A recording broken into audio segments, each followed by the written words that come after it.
Salut, mon nom ici. Aujourd'hui, on va parler des compartiments de l'enfer, parce qu'il y en a deux.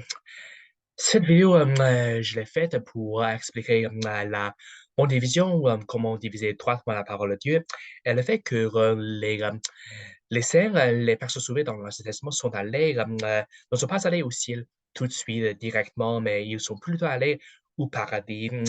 C'est vrai que on dit souvent paradis et ciel comme si c'était le même Dieu, mais ce n'est pas le cas. Aujourd'hui, si vous êtes sauvé, si vous placez votre confiance en Christ et puis vous mourrez, vous allez au ciel. En ascension, mais ce n'était pas le cas dans l'Ancien Testament avant la résurrection de Jésus-Christ.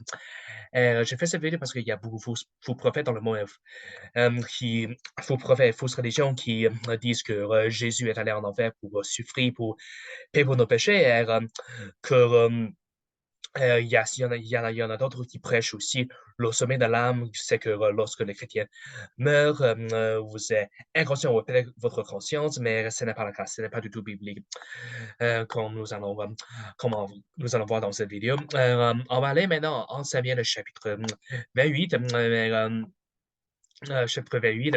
C'est ici pour vous donner un peu, pour vous donner un peu de contexte. C'est ici où les Philistins font la guerre contre Israël, contre les enfants de Dieu, contre Israël. Et n'oubliez pas qu'à ce moment-là, Dieu avait déjà rejeté Saül comme le roi d'Israël à cause de son désobéissance pendant la bataille contre Amalek. C'était dans le chapitre 15. C'était dans le chapitre 15 que,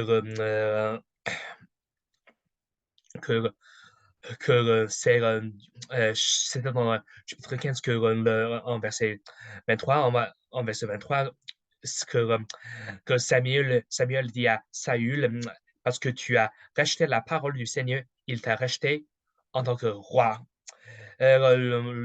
Pour vous donner un peu de contexte, c'est Dieu qui a demandé aux hommes d'Israël de vaincre les Amalekites, Amalekites totalement. Euh, Malheureusement, c'est Saül qui blâme le peuple pour avoir épargné le meilleur des brebis et des bœufs pour sacrifier au Seigneur.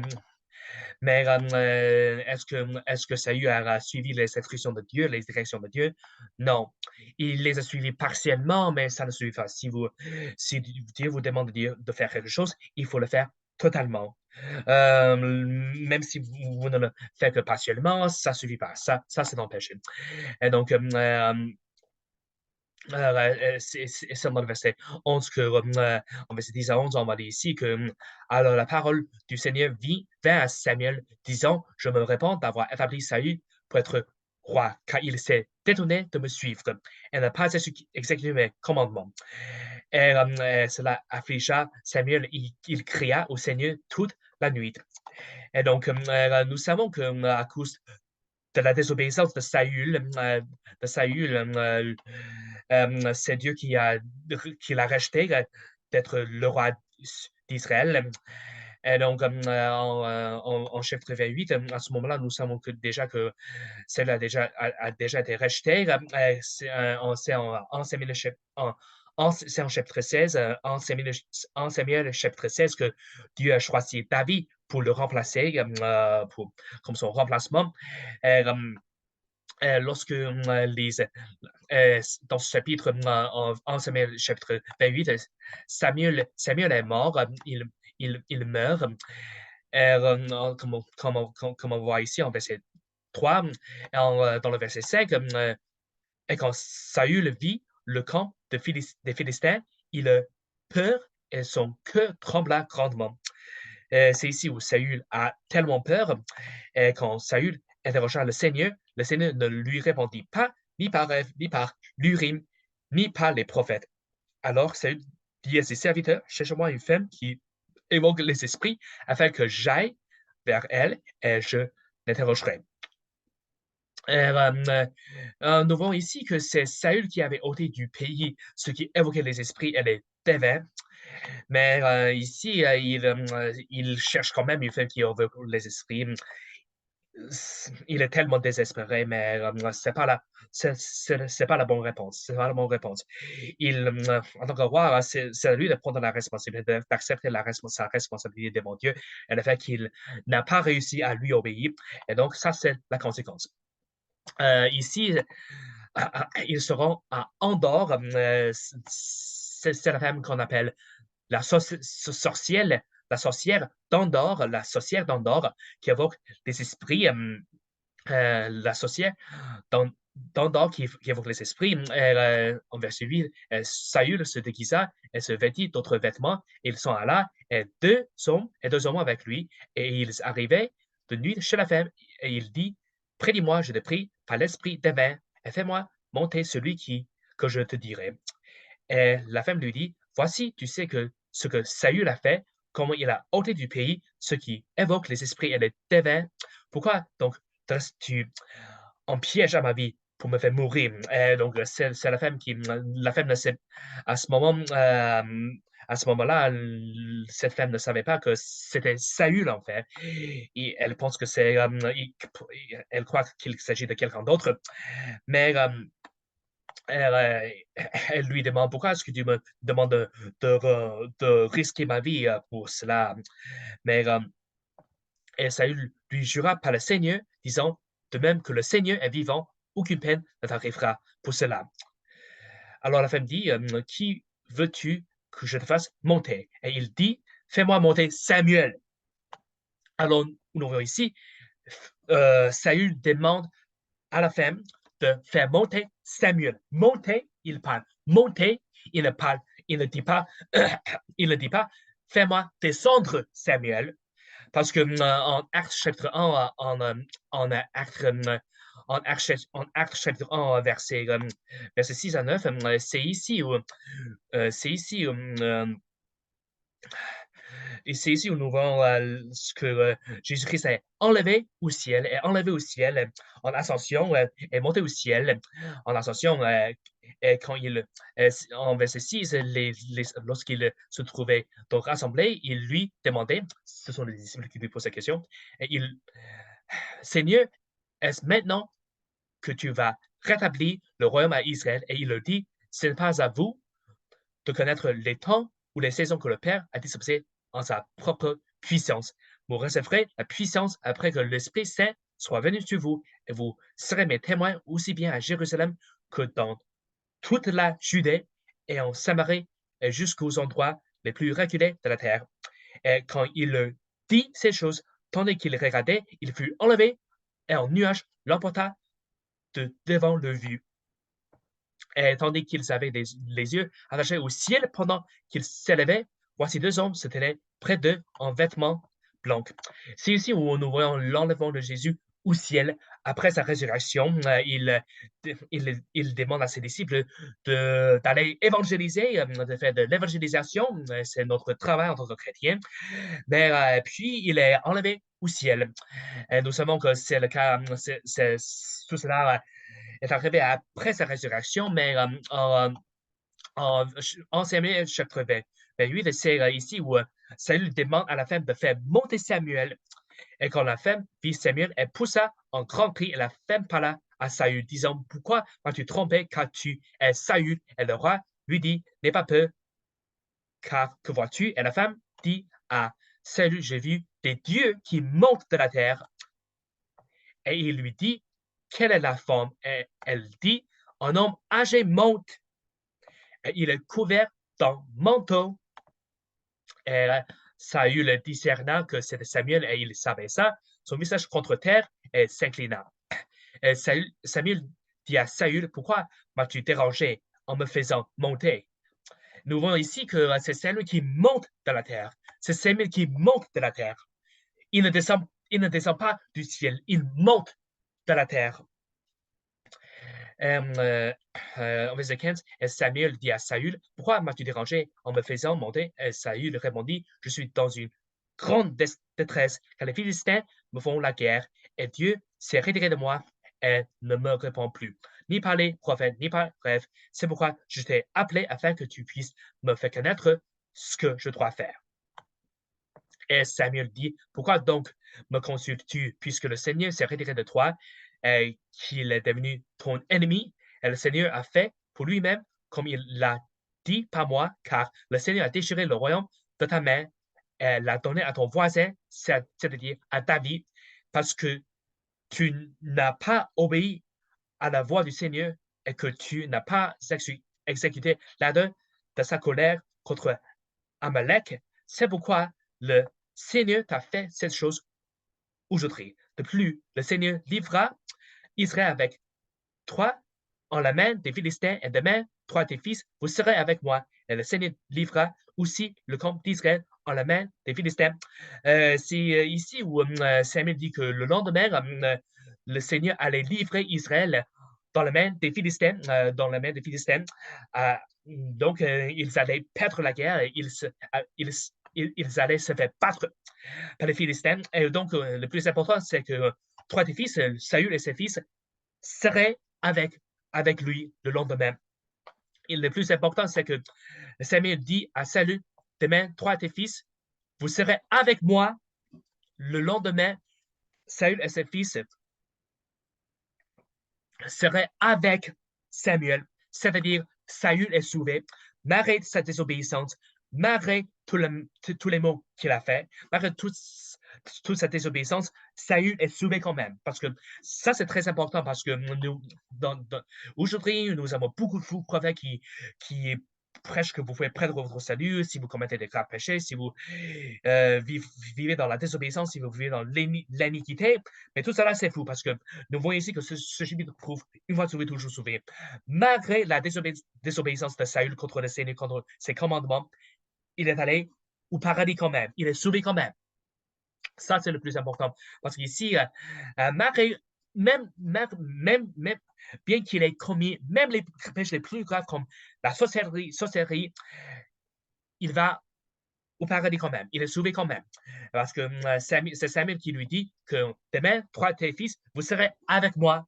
La seule réponse, la seule explication, c'est que Saül est sauvé. Il est allé rejoindre Samuel au paradis. Et donc, ça, c'est le plus important. Et nous voyons ici, qu'est-ce qu'on voit ici dans ce chapitre? Nous voyons ici que lorsque Saül consultait le Samuel mort, le Samuel est monté dans la terre. Il est monté dans la terre. Il n'est pas descendu du ciel. Il est monté dans la terre. Ça nous montre que dans l'Ancien Testament, et avant la résurrection de Jésus-Christ, les gens ne sont pas allés au ciel tout de suite, avec une seule exception, c'est Élie, que nous allons voir en 2 Rois chapitre 2. Mais ils sont allés dans les parties les plus basses de la terre, c'est-à-dire ils sont allés au paradis, qui se situe euh, mais nous voyons ici, voici une exception, bien sûr, c'est 2 Rois chapitre 2, c'est en verset 11. Il arriva, comme ils continuaient le chemin et parlaient, voici qu'apparut un chariot de feu et des chevaux de feu, et il les séparait l'un de l'autre, et Élie monta au ciel dans un tourbillon. C'est ici où Dieu emmène Élie au ciel. C'est ici où Dieu emmène Élie au ciel dans un tourbillon. Ça, c'est la seule exception qu'on voit dans l'Ancien Testament. Euh, mais explorer davantage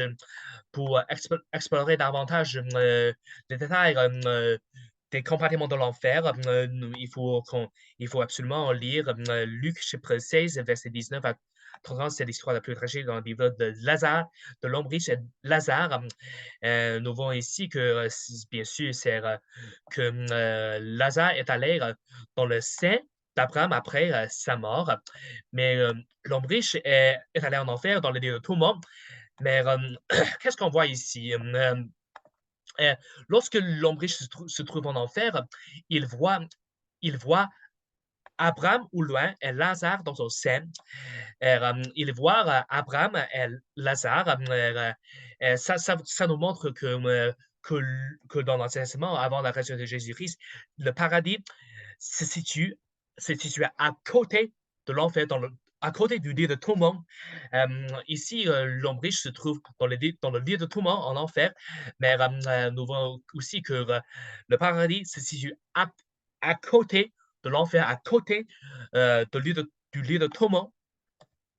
Et il s'écria et dit, Père Abraham, aie pitié de moi et envoie Lazare afin qu'il puisse tomber dans l'eau bout de son doigt. Rafraîchisse maintenant car je suis tombé dans cette flamme.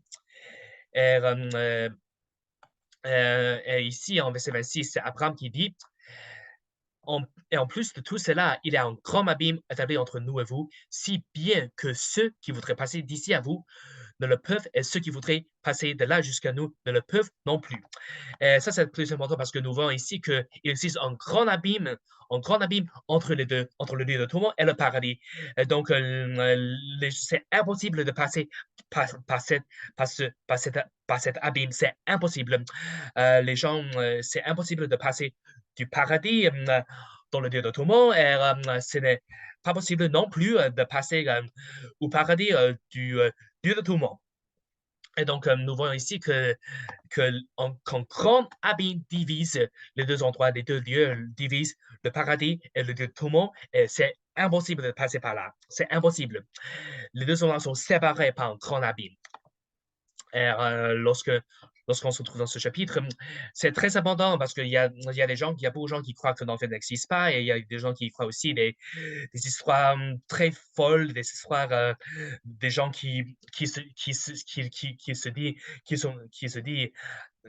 disent, qu'ils disent qu'ils sont allés en enfer pour se faire tourmenter, mais ça c'est faux. Parce que la Bible dit très important, le plus important c'est que c'est Abraham qui dit, s'ils n'entendent pas Moïse et les prophètes, ils ne seront pas non plus persuadés, même si quelqu'un ressuscitait des morts. Donc, si vous n'entendez pas la parole de Dieu, si vous ignorez la parole de Dieu, personne ne pourra vous persuader. Il faut absolument accepter la parole de Dieu. Point. Il n'y a pas d'exception. Pas de question.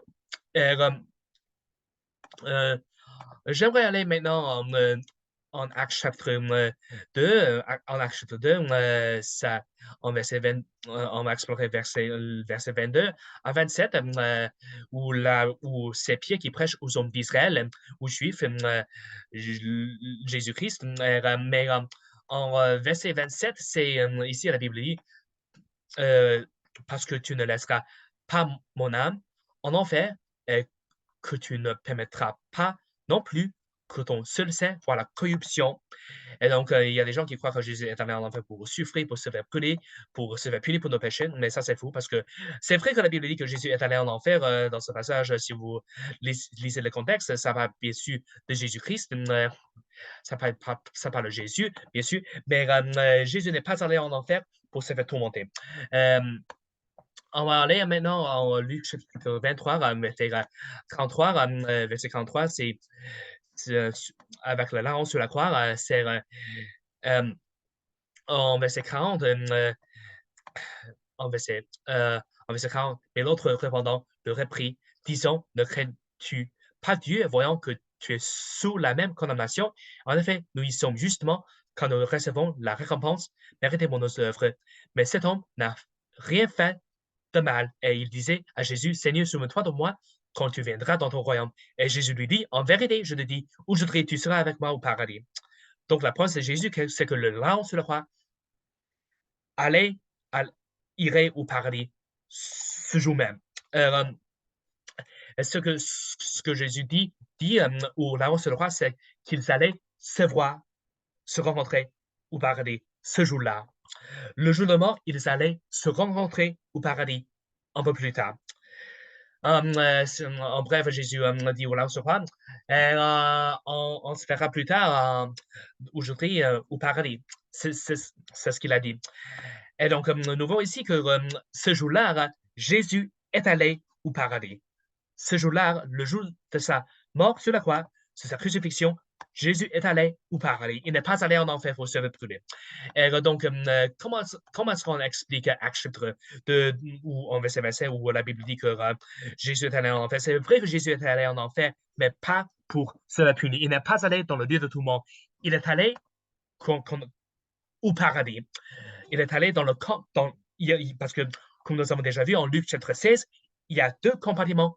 il y avait deux compartiments en enfer dans l'Ancien Testament avant la résurrection de Jésus-Christ. Le paradis et aussi le lieu de tourment. Ça, ce sont les deux commandements de l'enfer.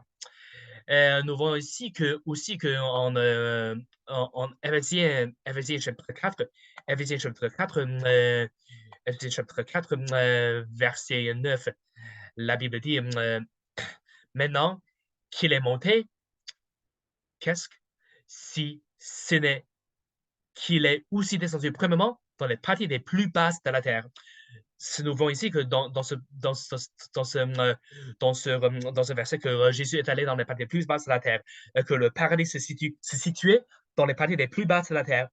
Mais c'est après la résurrection de Jésus-Christ que tous les saints sont enlevés au ciel, comme nous avons déjà vu en Actes chapitre 1. Et donc, oui, on voit ici dans ces vidéos des passages très intéressants dans la Bible, des passages très intéressants, très importants qui nous montrent la vérité. Tout cela nous montre à quel point c'est important de connaître, de savoir diviser droitement la parole de Dieu, sinon vous allez prendre la doctrine qui est ou sur d'autres démonstrations, et aussi vous allez créer des fausses doctrines comme l'idée que Jésus est allé en enfer, parce que il y a des fausses religions comme le New AFB, une fausse religion qui se situe en Arizona, aux États-Unis, dirigée par Steven Anderson. C'est un mec qui prêche que Jésus est allé en enfer pour se faire punir pour ne péché. C'est le même. Cet homme, il prêche aussi que les saints, les personnes sauvées dans l'assaisonnement sont allés au ciel tout de suite. Mais ça, c'est faux. Comme nous avons déjà vu en Actes chapitre 1, c'est vrai que Jésus est allé au ciel après sa résurrection. Et en 2 Rois chapitre 2, c'est vrai que Élie a été enlevé au ciel. Euh, mais, mais Ellie, c'est la seule exception. À part de lui, tous les autres sont allés au paradis, dans les parties les plus basses de la terre. Comme nous avons déjà vu avec le larron sur la croix et Jésus, ce jour-là, ils sont allés au paradis ensemble. Ils sont allés au paradis. Jésus n'est pas allé en enfer pour brûler. Et nous voyons ici que dans l'Ancien Testament, avant la résurrection de Jésus-Christ, l'enfer, il y avait deux comportements en enfer. Le paradis et le lieu de tout le monde. Alors, maintenant, voici la question plus importante. Est-ce que vous êtes certain d'aller au ciel si vous devez mourir aujourd'hui? Si vous devez mourir aujourd'hui, est-ce que vous êtes certain d'aller au ciel? Sinon, voici l'évangile. Vous êtes pécheur. La Bible dit en Romains chapitre 3, verset 23, car tous nos péchés sont privés dans la gloire de Dieu. Et de plus, la Bible dit que les gages du péché, c'est la mort. Le salaire du péché, c'est la mort. Et, on va aller maintenant en Romains chapitre 6, verset 23, verset 6, la Bible dit, car le salaire du péché, c'est la mort. Mais le don de Dieu, c'est la vie éternelle par Jésus-Christ, notre Seigneur. Et cela ne parle pas, cela parle non seulement d'une mort physique, mais aussi une seconde mort. Parce que en Révélation, en Apocalypse chapitre 21, c'est chapitre 21, je sais que ceci doit dire chapitre 20 parce que c'est à cause d'une erreur.